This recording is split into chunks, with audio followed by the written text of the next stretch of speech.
Allez, bonsoir à tous, direct depuis non pas les pays de Savoie, non pas la montagne, non pas la Suisse, non pas les Alpes. Nous sommes à Honfleur, une commune absolument magnifique, un des plus beaux villages de France. Et tout de suite avec nous une figure de Honfleur, Patrice. Bonjour Patrice. Bonjour. Patrice, regardez Patrice, il est ici, nous sommes en direct depuis Honfleur, au bord du bassin. Patrice a une tenue incroyable. C'est pas une tenue de Normandie, Patrice?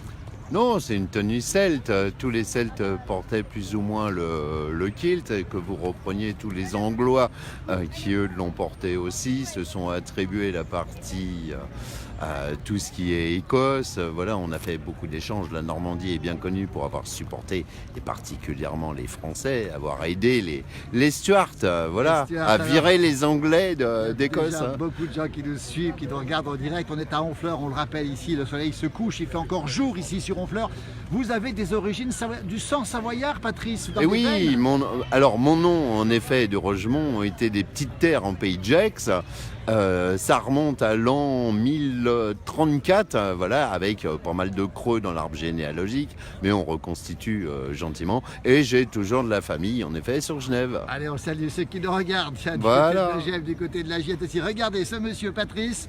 Alors, c'est la région natale de Virginie. Dites-nous d'où vous êtes, Virginie. Il y a Gilbert Diogène qui nous regarde du côté de Chypre, normalement. Nicolas Rubin de Châtel. Ce monsieur, on est à Honfleur. On n'est pas en pays de Savoie. Regardez comme c'est beau, Honfleur, ce soir. Magnifique, soleil couchant.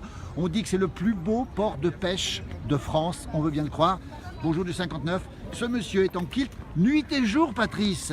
Quasiment, en effet, c'est le costume quotidien. On pense que je suis costumé, déguisé, mais non, c'est ma tenue du quotidien. Ah, ça c'est extraordinaire. Bonsoir de Chypre, bonsoir du Havre, Virginie. Le Havre, c'est juste en face, là-bas derrière. C'est pas Comme mal, le on Havre, dit hein. ici, de l'autre côté de Lyon. De l'autre Ouais, côté de Lyon, et Lyon c'est voilà, la Seine. Hein, l'estuaire c'est de la Seine, absolument. Oui, c'est très beau, nous dit Virginie, effectivement. Il y a Quentin qui nous regarde, Alexandra. Alors, on veut tout savoir sur cette tenue. Vous la portez, vous aimez la porter, alors vous la portez tous les jours. Oui, absolument. Ça, c'est un peu, on va dire, la tenue du dimanche, c'est-à-dire la tenue d'apparat avec le petit Spencer qui s'appelle le Prince Charlie. C'est une tenue de mariage, c'est une tenue d'apparat. Regardez Voilà. cette tenue. Qu'est-ce qu'on voit ici? Qu'est-ce que c'est, par exemple, ici? Alors là ça s'appelle un sporan. Ah oui, qu'est-ce C'est que l'équivalent d'un sac à main pour ces dames. On y met ces petits objets parce qu'on n'a pas de poche dans un kilt. Hein. Denis, il a changé, Patrick Ardanès, c'est pas Patrick Ardanès, bonjour du Kremlin-Bicêtre dans le 94, on le tient, il est là avec nous ce soir dans ce direct de la place du village depuis Honfleur, on est en Normandie, la région est superbe ici, c'est Patrice, regardez la tenue, les chaussettes, Patrice, n'hésitez pas à lui poser des questions à Patrice, des questions à poser. Bonjour de Nice aussi, de la part de David, qu'est-ce que c'est que ça? Un skindoo, ça se prononce. Skindoo, ça s'écrit giandube. C'est le petit couteau traditionnel après que les Écossais n'aient plus eu le droit de porter leurs armes. On récupérait des morceaux d'épée cassés et on faisait des petits couteaux utilitaires parce que c'était la seule arme autorisée. Bonjour de Ponto de Mer, c'est pas loin, bonjour de Valenciennes aussi. Ah ce bah soir, Ponto de Mer aussi, beaucoup d'amis, oui. Voilà. Sur toute la région. Vous le mettez où, vous le cachez où ce couteau? Alors ça va rituellement dans les chaussettes. Hein. Alors on va remonter, Donc- regardez bien, regardez. Et alors, pas de kilt sans chaussettes et sans couteau. Alors le couteau est traditionnel, réellement on porte un grand couteau que je ne porte pas en ville, c'est une lame de 30 cm qui s'appelle Oui. le Dirk, mais je la porte pas en ville, je la porte de façon exceptionnelle. Danila nous dit, est-ce que vous avez froid? Jamais, beaucoup moins qu'avec un pantalon parce qu'on crée une cloche de chaleur avec sa température, on dégage une cloche de chaleur et à des bonnes chaussettes, des bonnes chaussures et tout va bien. Alors Patrice, on nous pose la question depuis 3 fois, y a-t-il un déléphantine? C'est quoi ça, un déléphantine? Reposez la question, c'est Pierre Agut qui pose la question. Et la question est tombée, bien sûr, elle tombe, cette question. Elle tombe, elle n'arrête pas de tomber, Patrice. Vous la devinez, cette question, c'est laquelle? Qu'est-ce qu'on va porter sous le kilt? Restez avec nous, on va le savoir. Et en dessous du kilt, alors, vrai ou faux? Charlie Couture en fleurs? Non, c'est pas Charlie Couture, c'est Patrice, on est à Honfleur. C'est le kilt de Normandie, on nous dit. Pour l'instant, on n'a pas la réponse. Qu'est-ce qu'on trouve sous le kilt, Patrice? Je vais avoir une réponse simple. Ceux qui Normand, portent le kilt le savent. Ça, c'est la première réponse. La réalité, les femmes le savent bien. L'ancêtre du body, c'est l'Écossais qui avait des grands pans de chemise qui passaient le pan avant coincé dans la ceinture à l'arrière et le pan arrière passé entre les jambes, ramené dans la ceinture avant. L'ancêtre du body. Donc ça vous répond indirectement à la question qu'est-ce qu'on porte? Une chemise. On porte la chemise, c'est tout.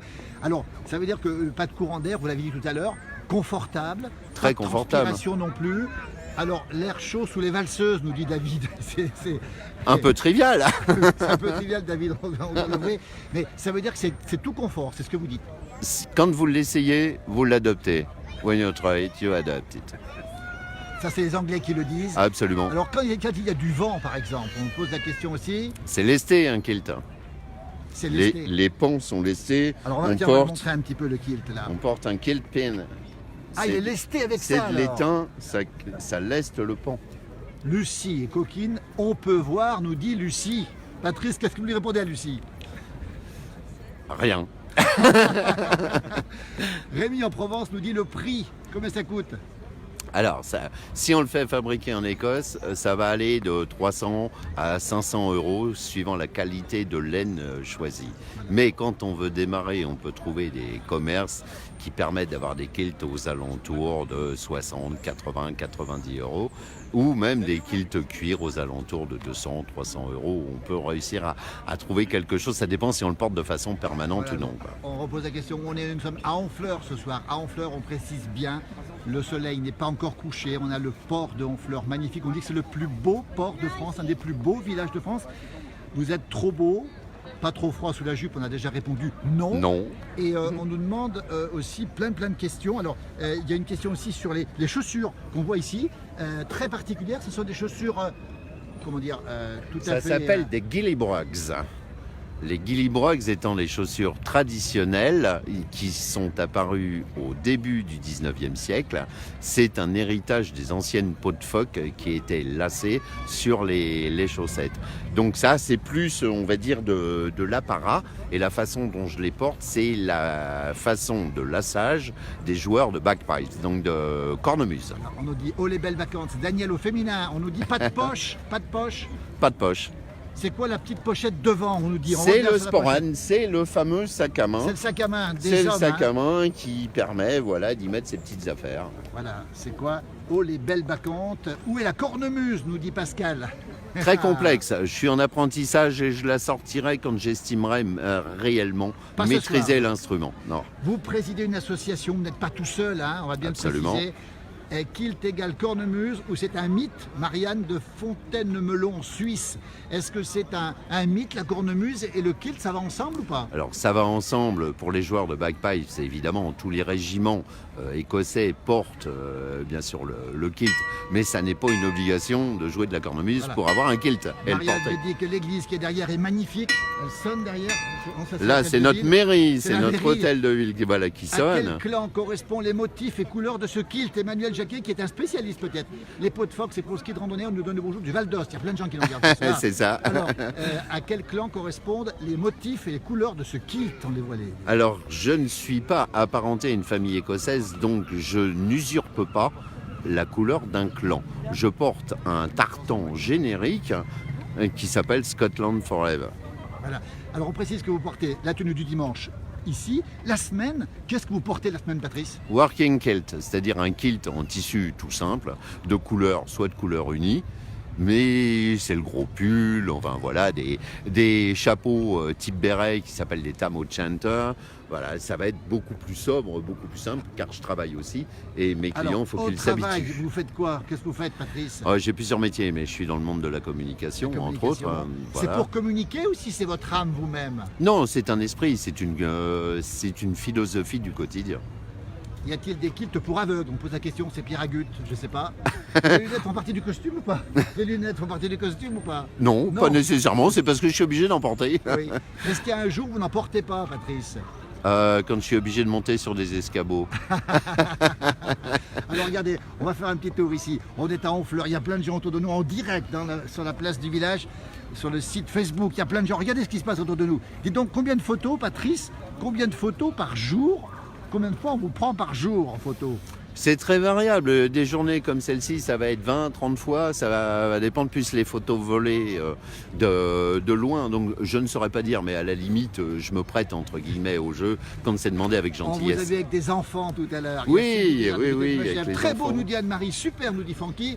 C'est la croix de Savoie dessinée sur le kilt ou pas? Il y a une croix de Savoie ou pas là-dessus, non? Alors là, non, là je porte pas la croix de Savoie. On nous demande de Je porte le chardon. Est-ce qu'elle est même pour les filles, lui, Daniel? Tiens, est-ce que ça existe pour les filles? Oui, bien sûr. Mais il y aura des variantes. Les kilts seront soit des kilts longs, la robe traditionnelle écossaise est beaucoup plus longue, ou taille kilt, ça a été bien connu dans les années 70-80. Oui. Beaucoup de femmes portaient le kilt sans le savoir. Hein.